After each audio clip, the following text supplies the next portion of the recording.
Buenas noches, nuevamente hoy es John Reví, ya miércoles, ya 2 de Sivan todavía, 3 de Sivan, 2, 3 de Sivan, 2 de Sivan, estamos ya pasando al 3 de Sivan, es Hashem, de 5.782. Seguimos estudiando nuestro libro, el Metzilat Yetzarim, y vamos a ver la diferencia entre el vigilante y la vigilancia y la limpieza espiritual. Recordemos los dos conceptos, Sehirut y Nekiyut. Sehirut, que tiene que ver con ser vigilante, con ser diligente, con nuestro cuidado personal, y el Nekiyut, que tiene que ver con esa limpieza espiritual. Vamos a mirar algo aquí muy importante que nos enseña el Ranjal en este día. Dice, ya ves ahora la diferencia que hay entre el vigilante y espiritualmente limpio. Aunque ambos se asemejan en algunos aspectos, el vigilante es aquel individuo que se cuida en sus actos de no pecar. Es aquel que pone atención en no hacer aquello que tanto él como todos los demás saben claramente que es un pecado, que es un error, que es una transgresión, que es una equivocación, ¿sí? Sin embargo, él todavía no es dueño de sí mismo. Ya vamos a hablar un poco más de esto. Ya que su corazón no deja sentirse atraído por sus deseos naturales que intentan demostrarle que están permitidas aquellas cosas cuya negatividad no es evidente para todos. La razón de eso es que aunque él se esfuerza, así dice el Ranjal, por controlar sus impulsos y subyugar sus deseos, no por ello es capaz de transformar su naturaleza y eliminar de su corazón los deseos materiales, dominándolos de tal modo que en vez de dejarse arrastrar por ellos, sigue el camino de la sabiduría, o sea, no se deja controlar, pero sin embargo aún no controla sus deseos. En última instancia, la oscuridad del materialismo todavía es capaz de seducirlo e incitarlo. Ahora, aquí vemos que la persona que es vigilante de su vida, que se cuida de no pecar, que se cuida de estar pendiente de las cosas en su propia vida, de sus actos, de sus acciones, sin embargo, todavía la tentación frente a algunos deseos no logra dominarlo todavía. Ahora, el que cae constantemente en la tentación y peca, el hombre que se cuida a sí mismo es un sahir. Es un sahir. Sahir es que se cuida a sí mismo. Él posee la ventaja de que él no peca, pero aún siente tentación y deseo sobre alguna circunstancia. Yo escuché una historia que me impresionó muchísimo, muchísimo, y es la siguiente. Un día va una mujer, escuchen esta historia, va una mujer donde el Rebe, permítame un segundo, por favor.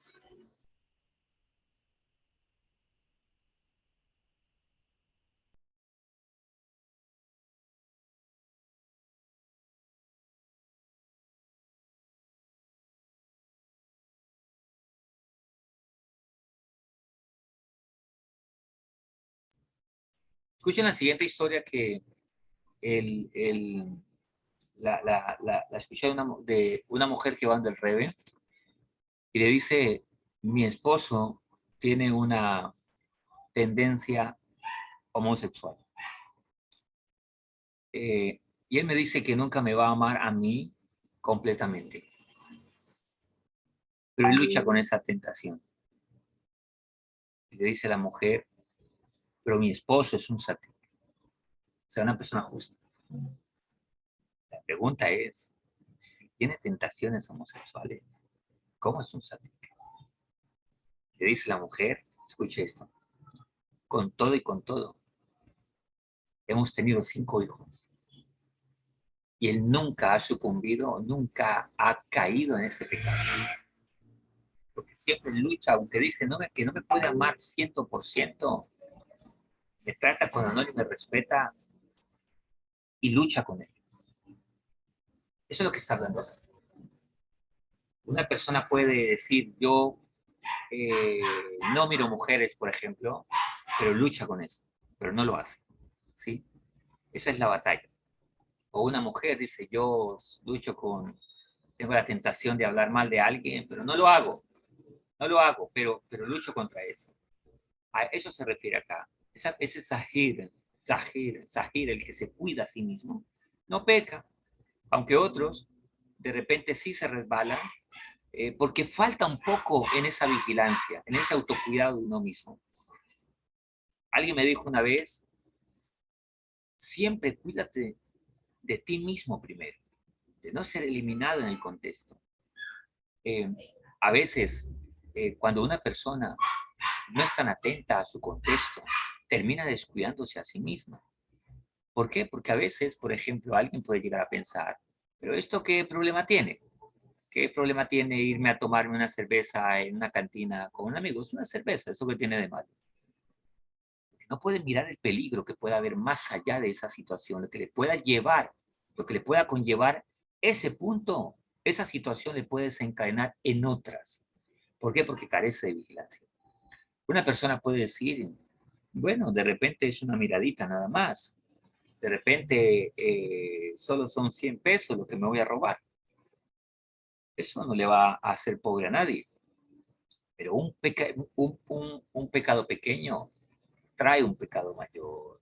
Un pecado pequeño lleva a otro pecado. Dicen nuestros sabios que una acción buena nos lleva a otra acción buena. Un pecado también lleva a otro pecado, como una misma lleva a otra misma, decían nuestros sabios. Ahora, eso es lo que nos dice acá entonces. El que es Zahir posee la ventaja de que él no peca, sino que se controla y domina sus pasiones. Sin embargo, controlar las pasiones y deseos, explica Ranjal, no implica todavía una transformación real de la personalidad, puesto que las pasiones son meramente controladas, pero su atractivo sigue estando presente. En este caso, entonces, hablamos de una transformación, o sea, es un nivel mucho mayor, no es solo cuidarme de no hacer algo que sea incorrecto, sino poder dominar esa situación. Por ejemplo, una persona que haya tenido problemas con el alcohol, que ha sido alcohólico, de repente dice, bueno, yo no tomo alcohol, ya hace, por ejemplo, 1 año, 2 años, no tomo alcohol, pero ve una cerveza y le da de todo, le da un desespero. O sea, no cae en ese problema mientras no esté cerca el problema. Un hombre me dijo una vez, ¿yo qué puedo hacer? Tengo una debilidad con las mujeres. La única manera es alejarme, pero tengo un problema. No lo hace, pero aún la tentación está ahí y siente que algo se empieza a mover dentro de sí mismo. A esto se refiere acá. Sin embargo, el cuidado nos lleva a ese nequiyut, a esa limpieza, a que podamos en algún momento, si alguien, por ejemplo, tuvo un problema de alcohol, va a tomar una cerveza y dice, me tomo una y me tomo una, se acabó. Celebré lo que tenía que celebrar, bendije a Kadosh Baruj Hu y ya no es más. Eso ya es un punto de avance en la vida, bastante importante. Mientras no se llegue a ese nivel, todavía no hay una transformación. Hay un cuidado y una vigilancia que nos llevará a ese punto. Pero el propósito y el objetivo es llegar a transformar nuestra naturaleza. Esa naturaleza pecaminosa al punto que ya no me domine, que ya pueda dominar esas pasiones. Todo el objetivo de nuestro tikkun es llegar a controlar nuestro yetzirah, a controlar esos deseos, esas pasiones. Eso es lo que los padres deben enseñar a sus hijos, ¿no? De pequeños a tener un autocontrol, una, eh, ¿cómo se llama esto? A tener contención, continencia, ¿sí? Eso es la vida. De hecho, esto nos enseña el proceso de formación. Un bebé cuando está pequeño hace chichi en el pañal o en los pantalones. Pero a medida que va creciendo, ¿qué sucede con él? Va tomando control porque empieza a controlar sus esfínteres. Entonces, ese control le lleva a decidir que aún tiene la necesidad, pero va a decidir el momento adecuado para hacerlo. O, si hay mucha emergencia, sin embargo, va a manejar ese momento para que la emergencia pueda salir en orden o pueda ser solucionada en el orden correcto. ¿Por qué? Porque se llama un autocontrol. Así es en la vida también. Nuestro carácter, nuestras emociones, sobre todo nuestras emociones, nuestra personalidad, hay que saberla encauzar, como lo vimos en la clase los domingos, cuando vimos acerca de personalidad, de las personalidades y todo esto, los elementos que rigen nuestra personalidad, etcétera, etcétera. A medida que controlamos esas emociones, entonces vamos a saber encauzar nuestros objetivos. Dijo alguien, si alguien no ha pasado por las llamas de la tentación, aún no las ha controlado tampoco. O sea, una persona que se aísla, por ejemplo, a un campo, a un ermitaño, no se relaciona con nadie, no puede decir que él controla sus pasiones. Por eso cuando uno se casa y entonces prueba a estar casado, entonces la esposa prueba esa gallardía, el hombre prueba esa gallardía de ser una esposa, de ser un esposo, pero bien, un esposo que se controle, una esposa que se controle, que no le da rienda suelta a sus enojos, a sus iras, a sus palabras, y aprenden a convivir juntos. Ahí es cuando viene la madurez, ahí es cuando viene el crecimiento, ahí es cuando viene la formación de la actitud. Cuando me relaciono con otra persona y de repente es difícil esa persona, pero puedo madurar y controlar esas emociones y esas formas, sensaciones que tal vez no positivas que me genera la otra persona. Pero si aprendo a comprender, a ser más racional y mis emociones someterlas al intelecto que esté condicionado a la sabiduría de la Torá, de nuestros sabios, por supuesto que ahí entonces hemos corregido, nos hemos madurado. El Rajal dice que la madurez no, el crecimiento espiritual, el temor a Dios, el crecimiento en esto no es colectivo, es a nivel individual. Entonces hay personas que pueden de repente estar en medio de 20 personas y todos marchan para la derecha o para la izquierda, se agachan o se levantan y hay uno que está ahí que aparentemente va con todos. ¿Pero por qué? Porque está influenciado por la masa del grupo, por el grupo como tal. Pues espérate que él que esté solo, a ver si lo va a hacer, si mantiene ese orden correcto, etcétera, etcétera, etcétera. ¿Sí? El crecimiento es una decisión individual y personal. Ahora, en ese orden de ideas, el proceso hacia la limpieza espiritual, dice el Ranjal, quedándonos acá con una actitud de vigilancia correcta y queriendo crecer cada día y mejorar, tomar control de nuestros deseos, de nuestros instintos, de nuestras pasiones, que es la que produce el balagán. El balagán son las discusiones, las peleas, las divisiones, la falta de control de esas emociones. Cuando las emociones no están controladas, inclusive la interpretación de la vida va a ser a través de los lentes de las emociones. Y jamás se va a entender a nadie. Y jamás nadie nos va a entender. Y no se va a entender las circunstancias.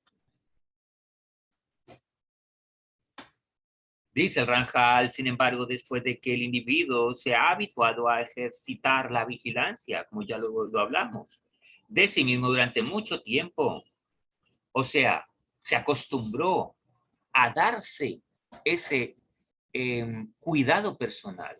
Y ese cuidado personal viene por un acto de autovaloramiento, por un acto de quererse a sí mismo, de amarse a sí mismo también. Hay personas que pueden estar pendientes de mucha gente. Suele pasar, por ejemplo, que está pendiente del uno, del otro, pero se descuida a sí mismo.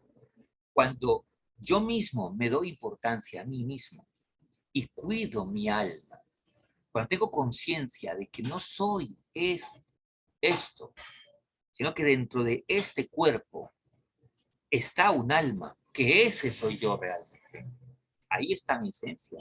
Y cuido ello, cuido la santidad en mi vida, cuido lo puro en mi vida, entonces desarrollo esa vigilancia. La Torah nos dice, allá en Shemot, creo que en el capítulo 2, si no me equivoco, cuando nace Moshe Rabbeinu, nuestro gran maestro, dice que su mamá, Yochebed, alaba Shalom, lo guardó, lo escondió. ¿Por qué lo escondió? Había un decreto del faraón, ¿sí? había mandado a matar a todos los niños que nacieron, tirarlos al río. Ya lo guardó. Pero dice que el niño eh, nació circuncidado. Como nació circuncidado, era algo muy bueno, era hermoso. ¿Por qué era hermoso? ¿Por qué las mamás ven hermoso a un bebé? Aunque tal vez en la realidad, posiblemente en los estándares de belleza no lo sea. ¿Pero por qué se ve hermoso? ¿Qué es lo que la mamá ve del niño, del bebé?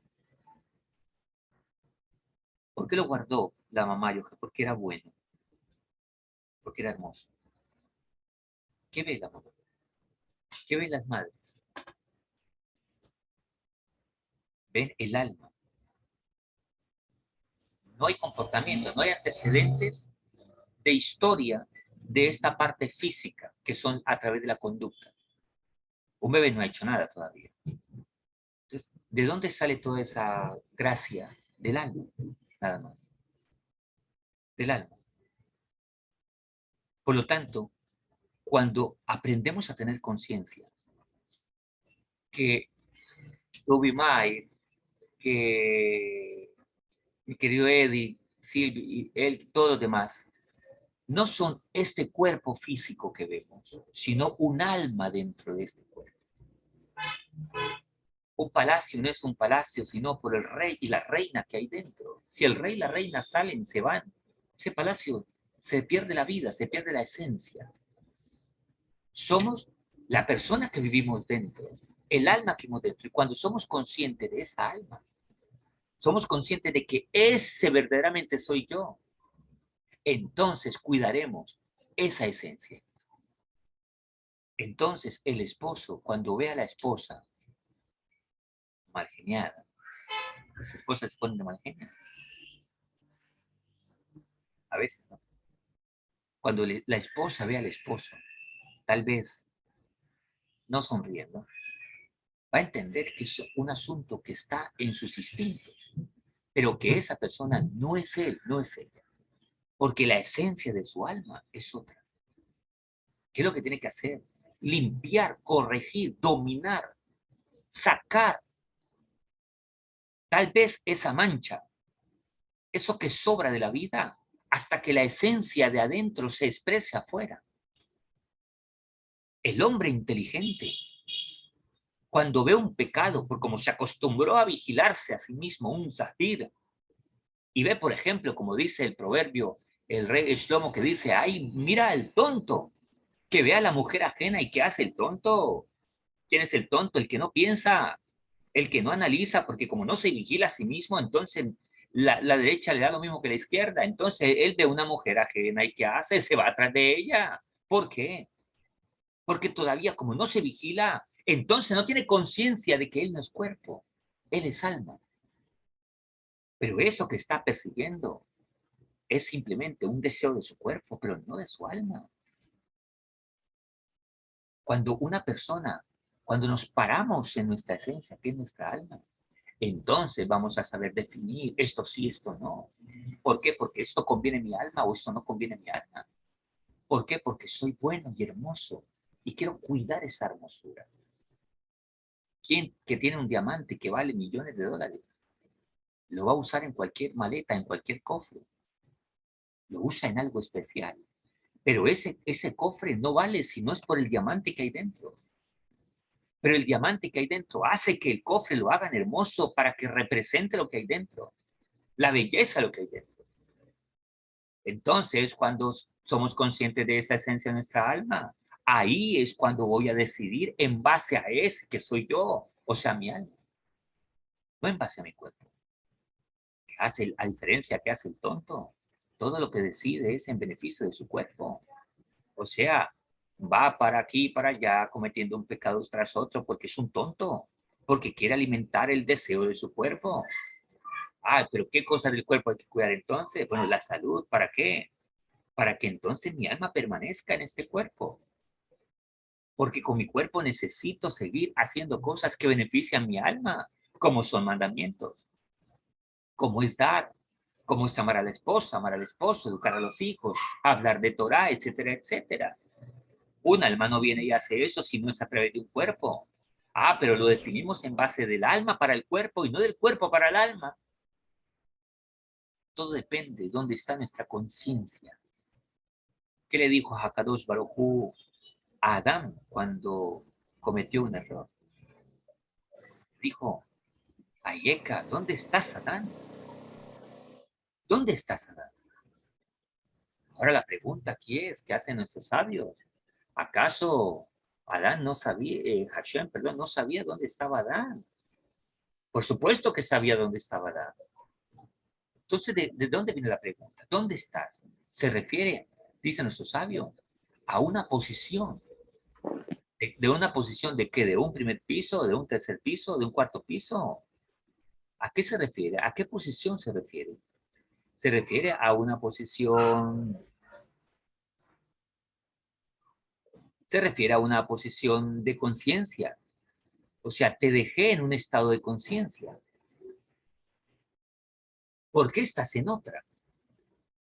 Te dejé en este nivel de sabiduría, de inteligencia. ¿Por qué decidiste bajar? ¿A dónde bajaste?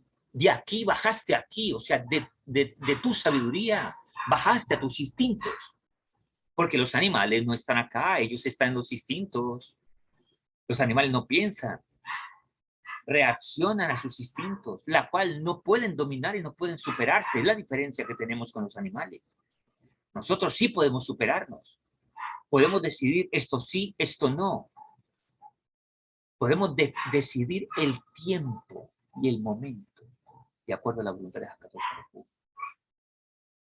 Esto como, esto no como, esto me conviene, esto no me conviene, porque podemos razonar. Cuando el ser humano no razona, ahí es cuando la derecha es lo mismo que la izquierda.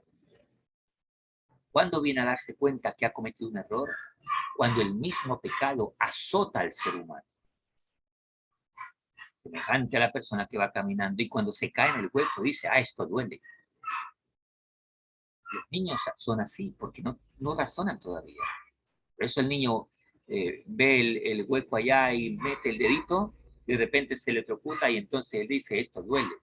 Esto me puede. Pero ¿cómo lo aprendió? ¿Por razón o por sensación? La vida se aprende por sensaciones. Entonces, la vida para muchos no es una aventura, es un drama. No es una comedia, un drama. Pero cuando la vida se camina en base a la razón de la Torah, la sabiduría, entonces la vida es una aventura. La vida es una comedia y no un drama para vivir. Eso es lo que nos enseña Rajal en el proceso de por qué la vigilancia. Vamos hacia la limpieza espiritual. Ese es el camino. Dentro de 8 días miraremos un poco más acerca de la limpieza espiritual, el proceso hacia la limpieza espiritual. Seguiremos con la sesión con la ayuda de Hakadosh. Por aquí todo quedó y vamos entonces a un momentito de preguntas hasta que nuestra clase de que Hakadosh Baruj Hu nos bendiga a todos, nos ayude a en ese proceso de crecer espiritualmente, de dominar. Si hay alguien que hay que dominar, escuchen mujeres, escuchemos hombres, si hay alguien que hay que dominar es a nosotros mismos. Es a nosotros mismos. No a nadie más, a nosotros mismos lo que hay que dominar, nuestro ego, nuestro yo, nuestras pasiones, nuestros instintos. Y la primera forma de dominarlos es reconociendo que tenemos una debilidad, que tenemos un faltante, y entonces vamos a cubrirlo. Mientras una persona no reconozca esos faltantes, no va a buscar la solución. No va a buscar la solución. O sea, que no reconozcamos. Sea Tanismaya, que recibamos ayuda del cielo para esto. Nuestros sabios nos enseñan el que viene a purificarse del cielo de ayuda. Del cielo de ayuda. Esa es la cuestión. Ok, vamos a una serie de preguntas y hasta aquí nuestra clase.